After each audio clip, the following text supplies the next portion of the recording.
നമസ്കാരം. ഈ ചിങ്ങം 1-ാം തീയതി മുതൽ 4 രാശിക്കാർക്ക് വളരെയധികം ഉത്തമമായ ഒരു വർഷമാണ് വരാൻ പോകുന്നത്. ഒരു വർഷം മുഴുവനും ഇതുണ്ടാവും. അപ്പോൾ അതിനെക്കുറിച്ചിട്ടുള്ള കാര്യങ്ങളാണ് സംസാരിക്കാൻ പോകുന്നത്. ഇവരുടെ ഏത് വയസ്സിലായാലും ഏത് പ്രായമായാലും അവർക്ക് യാതൊരു തടസ്സങ്ങളോ ബുദ്ധിമുട്ടുകളോ കാര്യങ്ങളൊന്നുമില്ല. ഇതിൽ പ്രധാനപ്പെട്ട 4 രാശികളാണ് ഇതിൽ പറയാൻ പോകുന്നത്. ഈ രാശിക്കാരുടെ വളരെ കഷ്ടകാലം ദുരിതങ്ങളും ഒക്കെ ആയിരുന്നു. അവർക്ക് ഇതിലൂടെ മാറുകയാണ്. അവരുടെ ശനി ആയിക്കോട്ടെ, രാഹു ആയിക്കോട്ടെ, കേതു ആയിക്കോട്ടെ, ഇതുപോലെ ഏത് ദശാകാലങ്ങളാണ് അവരിതിൽ നടന്നുകൊണ്ടിരിക്കുന്നുണ്ടെങ്കിലും ഈ ഒരു വർഷക്കാലം ഇവർക്ക് കിട്ടാവുന്ന ഗുണങ്ങളെക്കുറിച്ചിട്ടും ദോഷങ്ങളെക്കുറിച്ചിട്ടുമാണ് നമ്മൾ പറയാൻ പോകുന്നത്. ഏതേത് കാലഘട്ടങ്ങളിൽ എന്തൊക്കെ ഉണ്ടാവും എന്നുള്ളതിനെ കുറിച്ചിട്ട് നമ്മൾ വ്യക്തമായിട്ട് ഈ വീഡിയോയിൽ പറയുന്നുണ്ട്. ഈ വീഡിയോ മുഴുവനായിട്ട് കാണണം. 4 രാശിക്കാർക്കും വളരെ നല്ലൊരു വർഷം കൂടിയാണ്. ഈശ്വര ചൈതന്യം, അതായത് ഈശ്വരൻ്റെ അനുഗ്രഹം അത്രയും കിട്ടാൻ പോകുന്ന ഒരു വർഷമാണ്. ഈ വർഷം നിങ്ങൾ ശരിക്കും ഒന്ന് ഉപയോഗിച്ച് കഴിഞ്ഞാൽ നിങ്ങൾക്ക് അത്രയും ഗുണങ്ങൾ ഉണ്ടാകും എന്നുള്ളതിനെ കുറിച്ചിട്ടാണ് നമ്മൾ സംസാരിക്കാൻ പോകുന്നത്. അതിൽ ആദ്യത്തെ രാശിയാണ് പറയാൻ പോകുന്നത്. ആദ്യത്തെ രാശി എന്ന് പറഞ്ഞാൽ മേടം രാശിയാണ്. ഈ മേടം രാശിയിൽ ഉള്ളവർക്ക് ഭരണി, അതായത് അശ്വതി, ഭരണി, കാർത്തിക കാൽഭാഗം, അതായത് ആദ്യത്തെ കാൽഭാഗമാണ് നമ്മൾ പറയാൻ പോകുന്നത്. ഇവരുടെ ജീവിതത്തിൽ ഇത്രയും കാലം ഉണ്ടായിരുന്ന ദുരിതങ്ങളും ബുദ്ധിമുട്ടുകളും അതിൻ്റെ സങ്കടങ്ങളും കഷ്ടപ്പാടുകളും ഇതൊക്കെ തീർന്ന് ഈ ഒരു വർഷക്കാലം, ഈ ചിങ്ങം 1-ാം തീയതി തൊട്ട് അടുത്ത കർക്കിടകം അവസാനം വരെ ആണ് ഈ കാലഘട്ടം വരാൻ പോകുന്നത്. ഈ കാലഘട്ടത്തിൽ നിങ്ങൾക്ക് ദൈവാനുഗ്രഹം ഒരുപാടുണ്ടാവും. അതായത് ദൈവം കൂടെ നിന്ന് കഴിഞ്ഞാൽ നമ്മുടെ ഏതൊരു ആപത്തും ഏതൊരു കാര്യവും നമുക്ക് അതിൽ നിന്ന് തരണം ചെയ്ത് വരാൻ പറ്റൂല്ലേ. അതുമാത്രമല്ല, നിങ്ങളുടെ ഇനി വരാൻ പോകുന്ന ഊർജ്ജം, നിങ്ങളുടെ മനസ്സിൽ ഒരു ആത്മധൈര്യം എന്ന് പറഞ്ഞ ഒരു പ്രത്യേകതരം ഒരു ഓറയായിരിക്കും. അതിൽ യാതൊരു സംശയമില്ല. ഇനി നിങ്ങൾ ചെയ്യാൻ പോകുന്ന ഓരോ കാര്യങ്ങളുടെ വിജയങ്ങളായിരിക്കും. ഇതിൽ നമ്മൾ പ്രധാനപ്പെട്ട് ശ്രദ്ധിക്കേണ്ട കാര്യം വെച്ചാൽ നമ്മുടെ ഒരു ദേഷ്യവും കാര്യങ്ങളൊക്കെ ഒന്ന് മാത്രം നിയന്ത്രിക്കുക. ബാക്കിയുള്ള കാര്യങ്ങളൊക്കെ നമുക്ക് താനേ എല്ലാം വഴിയെ നടന്നോളും. നിങ്ങൾക്ക് ശരിക്കും പറഞ്ഞാൽ ഈ വർഷങ്ങൾ നിങ്ങൾക്ക് ധനപരമായിട്ടും സ്വന്തമായിട്ട് വീട് വയ്ക്കാനുള്ളവർക്കായാലും ഈ വിദ്യാഭ്യാസ രീതിയിൽ നടന്നുകൊണ്ടിരിക്കുന്ന വിദ്യാർത്ഥിനികൾക്കായാലും എല്ലാവർക്കും നല്ലൊരു കാലഘട്ടമാണ്. പക്ഷേ ഇതിൽ കുടുംബകാര്യങ്ങളിൽ, ഇത് കല്യാണം കഴിഞ്ഞവരുടെ ഭാര്യ ഭർത്താക്കൾ തമ്മിലുള്ള ബന്ധത്തിൽ ചെറിയ വിഷയങ്ങളും പ്രശ്നങ്ങളൊക്കെ ഉണ്ടാവും. അത് പക്ഷേ അത് തന്നെ നിങ്ങളെ കൊണ്ട് തന്നെ അത് എങ്ങനെ മാറ്റിയെടുക്കാം എന്നുള്ളത് നിങ്ങൾക്ക് തന്നെ ആ സമയത്ത് ഒരു പ്രത്യേക ശക്തി വന്ന് അത് മുഖേന നിങ്ങൾ കടന്നു ചേരുകയും ചെയ്യും. ശത്രുക്കളുടെ എണ്ണങ്ങളൊക്കെ ഒരുപാടുണ്ടാവും. പക്ഷേ ഈ ശത്രുക്കളൊക്കെ വന്ന പോലെ തന്നെ തിരിച്ചു പോകാനുള്ള യോഗം അത് നിങ്ങൾക്ക് ഉണ്ട്. അത് നിങ്ങൾ തന്നെ അത് ഒക്കെ അത് പറഞ്ഞല്ലോ, ദൈവാനുഗ്രഹം ഒരുപാടുള്ള രാശി ഉണ്ട്. ആ സമയമാണ് ഇപ്പോൾ നടന്നുകൊണ്ടിരിക്കുന്നത് കേട്ടോ. അപ്പോൾ പ്രാർത്ഥനകളൊക്കെ നല്ലപോലെയൊക്കെ ക്ഷേത്രങ്ങളിലൊക്കെ പോയി പ്രാർത്ഥിക്കുക. ഇതിൻ്റെ രണ്ടാമത്തെ രാശി എന്ന് പറഞ്ഞാൽ കർക്കിടക രാശിയാണ്. രണ്ടാമത്തെ രാശി എന്ന് പറഞ്ഞാൽ കർക്കിടക രാശിയാണ്. കർക്കിടക രാശിയിൽ പുണർദം കാൽഭാഗം, ആദ്യ കാൽഭാഗം, പൂയം, ആയില്യം, ഈ 3 നക്ഷത്രക്കാർക്കാണ് കേട്ടോ. കർക്കിടക രാശിയിലെ ഈ 3 നക്ഷത്രക്കാർക്കാണ് നമ്മൾ ഈ പറഞ്ഞ പോലെ അവരുടെ വിദ്യാഭ്യാസം രീതിയിലായാലും അതുപോലെ തൊഴിൽ കാര്യങ്ങളായാലും തൊഴിലിലൊക്കെ ഒരുപാട് ഉയർച്ച ഉണ്ടാകാനുള്ള കാര്യങ്ങളായാലും അവരുടെ കുടുംബജീവിതത്തിലും ഇത്രയും കാലം കുടുംബജീവിതത്തിലൊക്കെ ദാമ്പത്യത്തിലൊക്കെ പ്രശ്നങ്ങളോ ബുദ്ധിമുട്ടുകളൊക്കെ ഉണ്ടായിട്ടുണ്ടെങ്കിൽ അതിൻ്റെ ഒരു കാര്യങ്ങളൊക്കെ ഒന്നും മാറി നല്ലൊരു സമാധാനത്തോട് നല്ലൊരു ജീവിതം നയിക്കാനും നല്ലൊരു കാലഘട്ടത്തിലേക്കാണ് അവരുടെ കാര്യങ്ങൾ പോയിരിക്കുന്നത്. അപ്പോൾ ഇതിൽ എന്താ പ്രത്യേകത വെച്ചാൽ, ഇവരുടെ പ്രത്യേകത എന്ന് വെച്ചാൽ ഇവർ പോലും അറിയാതെ ഒരുപാട് ധനങ്ങൾ വന്നു ചേരും. ഇവർ പോലും അറിയാതെ ഒരുപാട് ധനം വന്നു ചേരാനുള്ള കാര്യങ്ങളൊക്കെ ഉണ്ടാവും.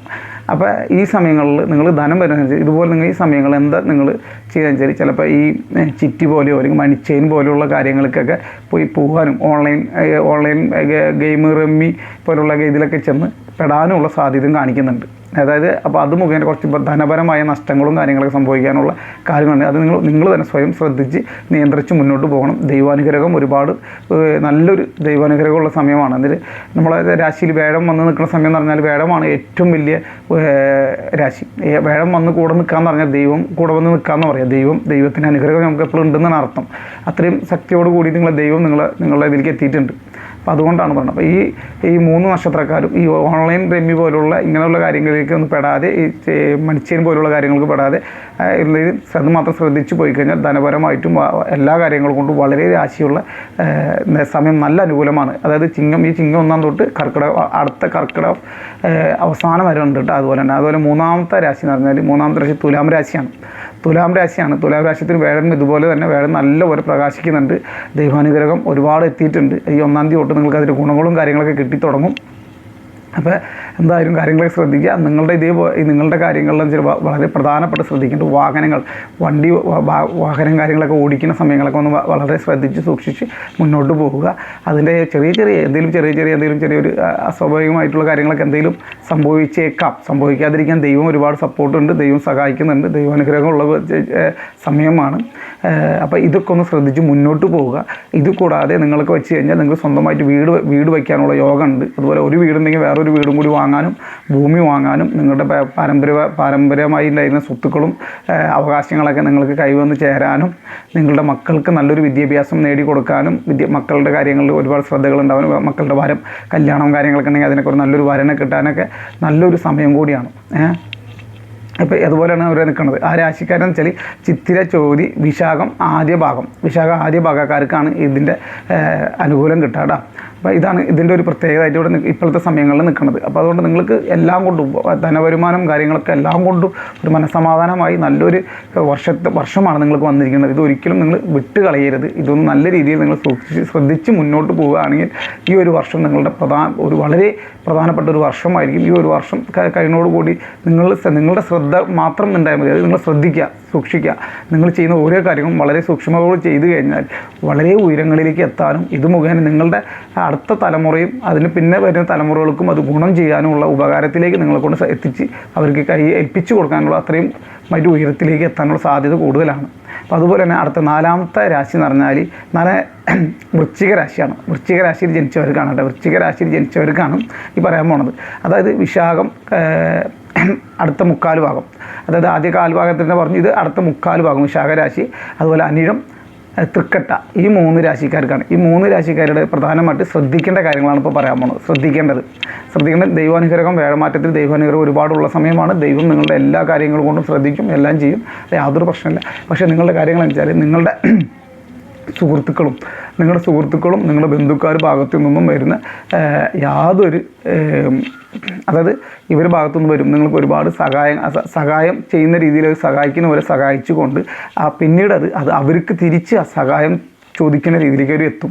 അതായത് നിങ്ങൾക്ക് ആദ്യം ഒരു 100 രൂപ തരും, അത് കഴിഞ്ഞാൽ അവർക്ക് തിരിച്ച് ഒരു 1000 രൂപ ചോദിക്കും. അപ്പോൾ നിങ്ങൾ 100 രൂപ തന്ന് സഹായിക്കുമ്പോൾ നിങ്ങൾ വളരെ സന്തോഷത്തോടുകൂടി ഇത് വാങ്ങിയിട്ട് തിരിച്ച് ഒരു 1000 രൂപ ചോദിക്കുന്ന സമയത്ത് ഇല്ല എന്ന് പറഞ്ഞു കഴിഞ്ഞാൽ നിങ്ങൾ തമ്മിലുള്ള പ്രശ്നം, നിങ്ങൾ തമ്മിലുള്ള അകൽച്ച ബന്ധം, ഒരുപാട് കാലത്തെ നിങ്ങളുടെ സുഹൃത്ത് ബന്ധമടക്കം വേർപെട്ടു പോകാനുള്ള സാധ്യത കൂടുതലാണ്. അപ്പോൾ അതുകൊണ്ട് അവരെന്തെങ്കിലും ഇത് നിങ്ങളുടെ ബുദ്ധിമുട്ടും കാര്യങ്ങളൊക്കെ ഉണ്ടെങ്കിൽ ഒരിക്കലും നിങ്ങളുടെ സുഹൃത്തുക്കൾ കയ്യുന്നോ അല്ലെങ്കിൽ നിങ്ങളുടെ ബന്ധുക്കാരെ കയ്യുന്നോ ഒരു 10 രൂപ പോലും കടം വാങ്ങാൻ നിൽക്കരുത്. കടനോ കാര്യങ്ങളൊന്നും വാങ്ങരുത്. ഏതൊരു സഹായവും നിങ്ങൾ അവരൊന്ന് ചോദിക്കരുത്. ഏതായാലും നിങ്ങൾ പുറത്തുള്ള ആൾക്കാരിൽ നിന്ന് സഹായം കാര്യങ്ങളൊക്കെ നേടിയെടുക്കുന്നത് നല്ലത്. കാരണം വെച്ചാൽ നിങ്ങൾക്ക് ദൈവാനുഗ്രഹം ഉള്ളതുകൊണ്ട് നിങ്ങൾ ആരോട് ചെന്ന് സഹായം ചോദിച്ചാലും അവർ ഈ സമയത്ത് ഇല്ല എന്ന് പറയില്ല. ഈ ചിങ്ങം 1-ാം തീയതി തൊട്ടുള്ള കാര്യങ്ങളാണ് പറയുന്നത് കേട്ടോ.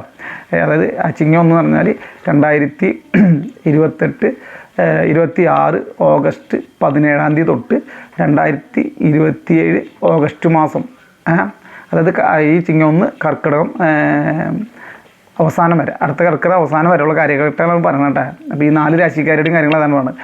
അപ്പോൾ അത് നിങ്ങൾക്ക് കിട്ടാനുള്ള സഹായങ്ങളുണ്ട്. ഈ സമയത്ത് പറഞ്ഞ പോലെ നിങ്ങൾക്ക് സ്വന്തമായിട്ട് ഇത് മറ്റുള്ളവർക്ക് പറഞ്ഞ അതേ കാര്യങ്ങൾ തന്നെ, ഭൂമിയായാലും വാഹനമായാലും വീടുകളായാലും ഇതൊക്കെ നിങ്ങൾക്ക് വന്നു ചേരാനും, നിങ്ങൾക്ക് ഇല്ലെങ്കിൽ അതൊക്കെ കിട്ടാനും, ഇപ്പോൾ ഉണ്ടെങ്കിൽ അത് ഇരട്ടി ആവാനുള്ള സഹായങ്ങളാണ്. അതുപോലെ ഒരുപാട് ധനപരമായിട്ടുള്ള കാര്യങ്ങളൊക്കെ ഉണ്ട്. പിന്നെ നിങ്ങൾക്ക് പ്രത്യേകിച്ച് പറയാൻ വെച്ചാൽ ലോട്ടറി ഭാഗ്യങ്ങളൊക്കെ ഉള്ള ഒരു രാശിയാണ്. ലോട്ടറി എടുത്തു കഴിഞ്ഞാൽ അത് കിട്ടും എന്നുള്ള ഇതിലാണ് പറഞ്ഞത്. അത് അങ്ങനൊരു സാധ്യത, ലോട്ടറി തന്നെ അടിക്കണമെന്നില്ലല്ലോ, അല്ലാതെ തന്നെ എത്രയോ മാർഗ്ഗങ്ങളുണ്ട് നമുക്ക് ധനം വന്നു ചേരാനല്ലേ. അപ്പോൾ അതിലേക്ക് വരും. എന്നാലും ഇതൊരു പ്രത്യേക തരം നല്ലൊരു സാധ്യത വന്ന് കൂടി വന്നിരിക്കുന്ന സമയമാണ്. ദൈവാനുഗ്രഹം ഒരുപാടുണ്ട്. പ്രധാനപ്പെട്ടും നിങ്ങളൊക്കെ ഈ സമയങ്ങളിൽ ഈ മഹാവിഷ്ണു ക്ഷേത്രങ്ങളിലൊക്കെ പോയി ഒന്ന് പ്രാർത്ഥിച്ച് വരിക. മാസത്തിലോ 3 മാസത്തിലോ അല്ലെങ്കിൽ ഈ ഒരു വർഷക്കാലത്തേക്ക് വേണ്ടിയായിട്ടെങ്കിലും നിങ്ങളെ കൊണ്ട് പറ്റുമെങ്കിൽ ഒരു പ്രാവശ്യമെങ്കിലും നിങ്ങളുടെ പേരും നാളും പറഞ്ഞുകൊണ്ട് മഹാവിഷ്ണു ക്ഷേത്രത്തിൽ പാൽപ്പായസം നേർന്നു കൊടുക്കുക. പാൽപ്പായസത്തിന് കൊടുക്കുക. മാസം അത് മുടങ്ങാതെ വ്യാഴാഴ്ച ദിവസങ്ങൾ, മാസത്തിൽ ഒരിക്കലോ അല്ലെങ്കിൽ മാസത്തിൽ 1-ൽ കൂടുതലോ തവണ നിങ്ങൾക്ക് വ്യാഴാഴ്ച ദിവസങ്ങളിൽ മഹാവിഷ്ണുവിനെ ഒന്ന് പോയി ശ്രദ്ധിച്ച് അദ്ദേഹത്തിന് കാണാനും പ്രാർത്ഥിക്കാനും അദ്ദേഹത്തിൻ്റെ കാര്യങ്ങൾ നിങ്ങൾക്ക് തമ്മിൽ പറയാനും ഒക്കെ പറ്റിയൊരു സമയം കൂടിയാണ്. വേദത്തിൻ്റെ അത്രയും അനുകൂലമായിട്ടാണ് നിൽക്കുന്നതാണ്. അപ്പോൾ ഏതൊക്കെ രാശിയാണെന്ന് നിങ്ങൾക്കറിയാമല്ലോ. മേടം രാശി, കർക്കിടക രാശി, തുലാം രാശി, വൃശ്ചിക രാശി. അതേ മേടരാശിയിൽ ജനിച്ച അശ്വതി, ഭരണി, കാർത്തിക കാൽഭാഗം, ആദ്യ കാൽഭാഗം. രണ്ടാമത് കർക്കിടക രാശിയിൽ ജനിച്ച പുണർദം കാൽഭാഗവും പൂയം ആയില്യമാണ്. പിന്നെ തുലാം രാശിയിൽ ജനിച്ച ചിത്തിര, ചോതി, വിശാഖം കാൽഭാഗം. അതുപോലെ തന്നെ വൃശ്ചിക രാശിയിൽ ജനിച്ച വിശാഖം 3/4 ഭാഗം, അനിഴം തൃക്കട്ട ഈ രാശിക്കാർക്കുള്ള കാര്യങ്ങളാണ് പറഞ്ഞിരിക്കുന്നത്. അപ്പോൾ നിങ്ങൾക്ക് എല്ലാവർക്കും നല്ലത് ശുഭമായി വരട്ടെ എന്നുള്ള പ്രാർത്ഥിച്ചുകൊണ്ട് 18-ാം പടി കറുപ്പസ്വാമിയുടെ അടുത്ത് ഞാനും എൻ്റെ പ്രാർത്ഥനയും നിങ്ങൾക്ക് എല്ലാം ഈ വന്നിരിക്കുന്ന കാലഘട്ടം നിങ്ങൾക്ക് എല്ലാവർക്കും ഉപകാരമായി തീരട്ടെ എന്ന് പ്രാർത്ഥിച്ചുകൊണ്ട് എൻ്റെ ഇന്നത്തെ വീഡിയോ ഇവിടെ അവസാനിപ്പിക്കുകയാണ്. എല്ലാവരും വീഡിയോ ഇഷ്ടപ്പെടുന്ന ലൈക്ക് ചെയ്യുക, കമൻറ്റ് ചെയ്യുക, സബ്സ്ക്രൈബ് ചെയ്യുക. അതുപോലെ നിങ്ങളുടെ സുഹൃത്തുക്കൾക്കൊക്കെ ഒന്ന് ഷെയർ ചെയ്ത് കൊടുത്ത് വീഡിയോ ഒന്ന് മാക്സിമം സപ്പോർട്ട് ചെയ്യുക. ആർക്കെങ്കിലും ഈ നക്ഷത്രത്തിൽ അല്ലെങ്കിൽ ഈ രാശിയിലോ ഉള്ള ജനിച്ചിട്ടുണ്ടെങ്കിൽ അവർക്ക് എന്തെങ്കിലും ഈ കാര്യങ്ങൾ കേൾക്കുമ്പോൾ ഒരു ആത്മധൈര്യം ആത്മവിശ്വാസം അവർക്ക് ഉണ്ടാവും. അപ്പോൾ അതിന് വേണ്ടിയിട്ടാണ് ഈ കാര്യങ്ങൾ പറഞ്ഞിരിക്കുന്നത്. ഒന്ന് വ്യക്തമായിട്ടൊന്ന് എല്ലാവർക്കും ഒന്ന് ഇട്ട് കൊടുക്കുക. വളരെ സന്തോഷം.